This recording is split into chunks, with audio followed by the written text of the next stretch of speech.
Good morning. We are extremely pleased that you are here. It is good to come together for the purpose of co-creating. Do you agree? Yes. Co-creating at its best, really. You're knowing what you're wanting? Yes. Really? You're enjoying the expansion of your desire? It feels good, doesn't it? Yes, really? Really? Have you ever been on vacation and you've been out on the road and you've been sort of free and in an attitude of discovery with no time commitments, just sort of free flowing? And you know that fresh feeling of the universe just yielding to you, fun stuff to see and fun things to feel? It's that fresh feeling that you can have all day, every day, once you start living this real time that we're talking about. So if someone says, did you get your new car? You could say and mean and smile and feel good as you say, no, I'm still dreaming about it. And then they'll go, oh. Oh. But you don't mean, oh. You mean, I'm still dreaming about it. Did you meet that perfect? Did you find your lover yet? No, I'm still dreaming about him. Oh. No, you don't understand. He doesn't have to be here this red hot minute. The idea of him has breathed life into me, the likes of which I cannot even begin to explain. Did you write your best-selling novel yet? No, I'm just dreaming about it. Oh. Haven't really gotten around to it yet. Oh, no. Life is just showing me bits and pieces of it. I'm gathering it up. I can feel it formulating. I can feel the inspiration that's flowing through me. I've never felt so vivid or so alive. You move into your new house yet? No, I'm still dreaming about it. Oh. No. That dreaming about it is good. I'm in the vortex. I'm tuned in with the vibrational reality of it. It's breathing life into me. Oh, sure, it will manifest. But I've found, you can say to your friends, that the more that manifests, the more I have to ensure it. The more I have to move it from place to place, the more I have to clean it. In other words, you watch people, the more they gather, the less good they feel. The less they've got, the better they feel. We're not trying to talk you out of manifestations, friends. We're not. Manifestations are so wonderful, and there is nothing more spiritual than the manifestation of this spirit that you are. Nothing is more delicious than manifestation. But manifestation that comes from alignment is delicious. Manifestation that is dragging you around by the hair is not. And we think that, in general, our human friends are hung up on the what-isness of manifestations and depriving themselves of the freedom of the natural joy that comes from rendezvousing with the energy that is truly you. Now that's easy for us to explain to you because we don't have a physical body that we're dragging around. We don't have to bathe it or clothe it or feed it. We don't live in a house that we have to pay rent on or own or insure. In other words, we live in a state of beingness. But here's the big picture for you. So does the larger part of you. You are spirit. You are not thing. You are a being, not a doing. You are a being, not a having. You are a physical being who has the potential of aligning with the clarity and the adventure and the love and the sureness and the worthiness that is really you. And you can tell moment by moment whether you've caught a glimpse of it. And when you do, milk it, milk it, milk it, milk it, milk it, milk it, milk it, until you say incessantly to those around you who say, well, what do you need? You say, I really don't need anything. There's nothing that I need. But I'm always on the quest for alignment. What does that mean? Well, it's sort of a long story, but what it basically means is I'm more than I see or that you see here in this physical body. And I can feel the wholeness of who I am through my emotions, and I'm always on the trail of that. Now, most people won't get it, but you do. You get it. And in fact, you've gotten it so good that you can't go back from it. We should have explained that at the beginning, that you now know too much. You now know too much. You can't go back. You know too much. You can't go back. You are source energy in physical bodies, and the way you feel is everything. Well, every subject is two subjects. So it's a matter of gradually, through practicing the end of it that feels better. And do you believe us at all? Do you believe that when you're experiencing sickness that you're asking for wellness and that the wellness is queued up? Yes. So what's hard to talk about that? In other words, we don't get why it's hard. When you could as easily talk about wellness as sickness, why not talk about wellness? You did a little bit. You said, I can accept that some good has come out of it, but do you really believe it? Do you really do you believe it? Do you believe here's a good way of putting it. Do you ever hear someone say, "Oh, I've been well for so long and there are a lot of sick people. So I think I'm going to be sick for a while to allow sick people to be weller." You don't ever say that, do you? Because you don't think that there's this pile of wellness that you've been pigging out on and depriving others. And so that's one way of looking at this. And we want to convince you that, do you believe that you are a vibrational being? Mm-hmm. And do you believe that as a vibrational being that you can focus on wanted or unwanted? Yes. So what is this insatiable appetite, and it's not just yours, almost all humans have it, of wanting to explain what is? What is the big deal about what is? What's the big deal about what is? Is it, you know what it really is? I'm running around with a whole lot of other humans who've forgotten who they are, that don't remember about the vortex, who have trained themselves away from caring about how they feel. And we are, for the most part, just a big human complaining pity party. Those are the books that sell. You want to get a best-selling book, then dig yourself into a really deep hole and then crawl out. And they'll clap when you crawl out.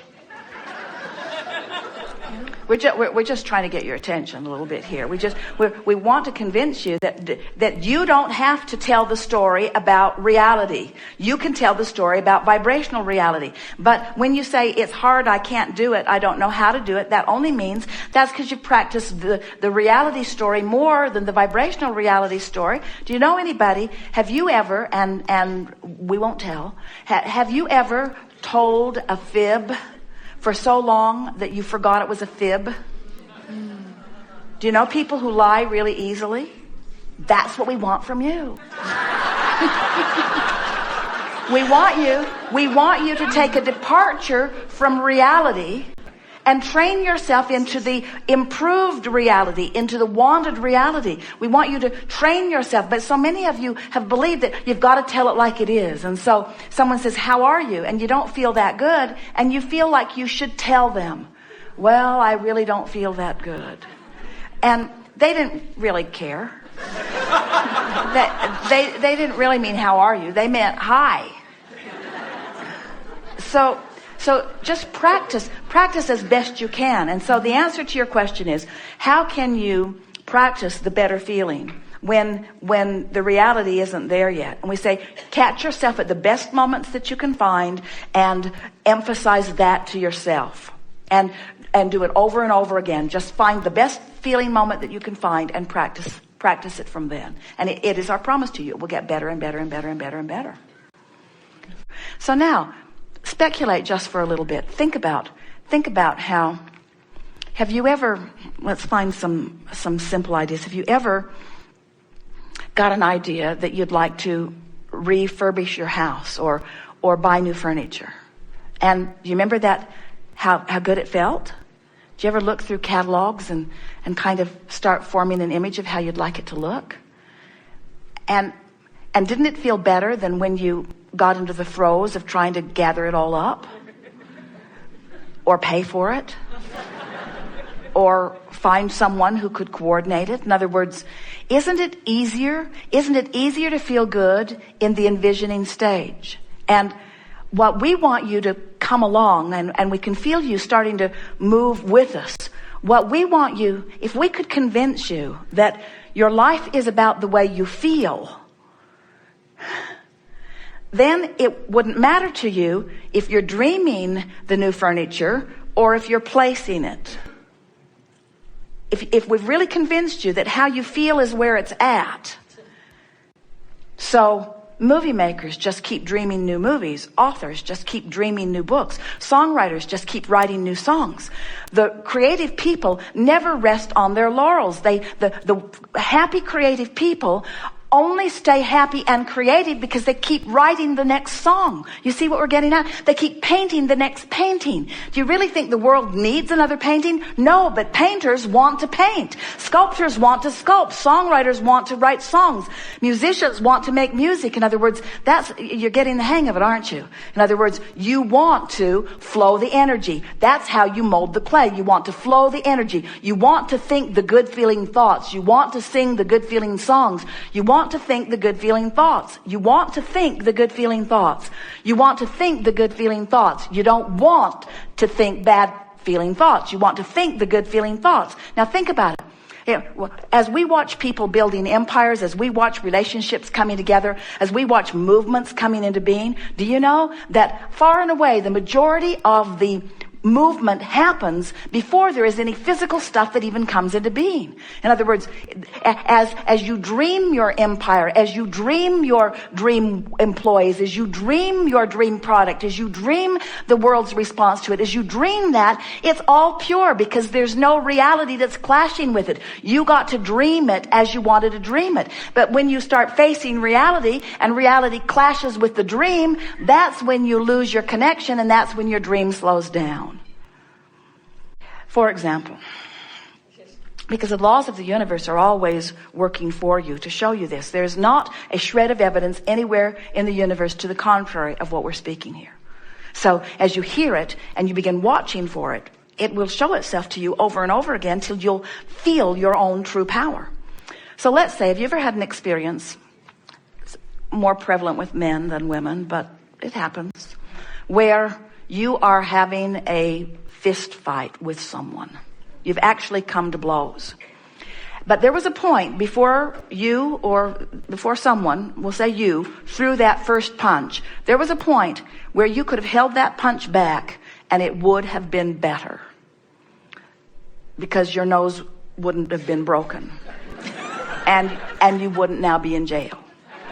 In other words, there was a point where if you had used a little willpower, a little personal motivation, you could have pulled the punch back, and even though you were so mad you were spitting bullets, it would have been better because it got worse once the action happened from outside the vortex. You following? Mm-hmm.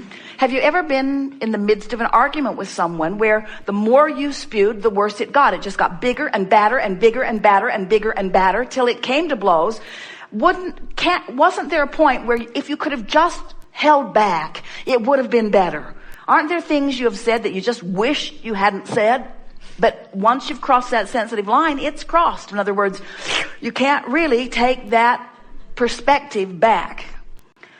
So in the same way that you could pull back your fists, or you could pull back those venomous words, you can also pull back those thoughts, because the thoughts lead to the words and the words lead to the behavior. In other words, it's all part of the expansion process, because as we've been saying to you for years, if you've got negative emotion and you don't know what it means and you don't do something about diluting it and replacing it with better feelings, don't worry, it will get bigger.